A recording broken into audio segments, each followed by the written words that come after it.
Il a été professeur de français et d'art plastique au collège Stendhal de Besançon, tout en publiant depuis 1989 des romans. Le 22e sort en cette rentrée littéraire. Yves Ravet, bonsoir. Bonsoir. Alors ce 22e roman s'appelle Que du vent. Le narrateur vide le coffre-fort de son trafiquant de voisin, entraîné par la femme de celui-ci qui est devenue sa maîtresse avec la complicité d'un troisième. Vous nous laissez sur une fin très ouverte. On ne sait pas si tout va bien, s'il va se faire casser la figure ou pire encore. Pourquoi vous nous faites ça, Yves Ravet? Ben, la fin de chaque roman doit poser une question, et puis en principe est censé étonner.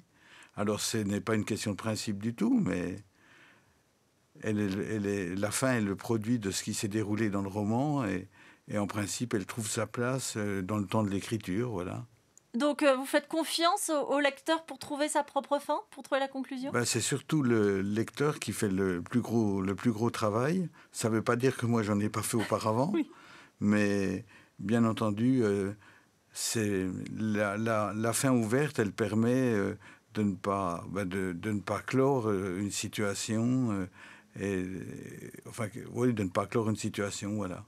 Alors vous écrivez des romans noirs, ou polars, selon comment on les qualifie, des récits courts, avec une écriture très resserrée. Est-ce que ça jaillit naturellement ou est-ce que vous astreignez à réduire encore pendant Non, le mais travail? on va finir par croire que j'écris des romans policiers et qu'il n'y a que l'intrigue qui compte. C'est vrai qu'il y a les choses restent suspendues comme ça dans la tête de la lectrice ou du lecteur, ça je suis bien d'accord.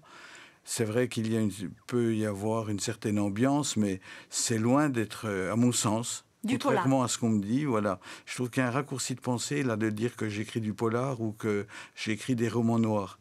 Il y a des zones d'obscurité à l'intérieur du roman, mais j'aurais tendance à dire, si on prenait le choix des couleurs, ça serait plutôt du violet, voilà. C'est-à-dire quelque chose qui rappelle effectivement cette notion de mort dont on parle, mais réellement, je crois que le roman policier obéit à des codes particuliers, Que à vous une n'avez certaine pas. ambiance. Par exemple, si on parle de Que du vent, qui vient d'être publié, il n'y a aucun moment où, par exemple, vous avez la pluie ou quelque chose de climatique qui vient obscurcir les situations. Il y a un livre plus court que les autres, mais beaucoup plus personnel que vous avez écrit, Le Drap, qui relate la mort de votre père, qui a été adapté au théâtre par la Comédie Française en 2011 et on l'a filmé à l'époque. Le médecin dit, il faut encore attendre, mais si nous n'obtenons pas des résultats dans les 2 jours, nous envisagerons des analyses. Mon père répond qu'il n'aura jamais le temps. Il faut se rendre à Besançon, suppose-t-il. Ce roman, Yves Ravet a mis 5 ans à l'écrire. Lindbergh, c'est lui. C'est une lutte contre l'oubli, en définitive, quotidienne. Vous aviez besoin de l'écrire ?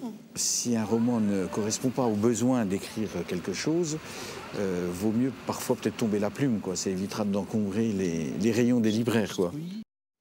J'aime beaucoup cette formule. Est-ce que vous le pensez toujours qu'il ne faut pas encombrer les rayons des libraires si on n'a pas dit quelque chose de personnel? Oui, il ne faut pas abuser de l'écriture. Et vous savez, on vit une époque où le livre est un livre spectacle. Et c'est peut-être pas... C'est quelque chose qui est à l'opposé de ce qui serait l'intériorisation des choses. C'est-à-dire que lorsque vous lisez, vous entrez dans quelque chose de calme, vous rentrez dans un monde clos, vous rentrez dans un monde qui est le vôtre, que vous êtes en train de vous construire en fonction de ce que vous êtes en train de lire. Et c'est plus, à mon avis, ça correspond plus à l'idée de lecture que si on lit des choses qu'on dirait faciles.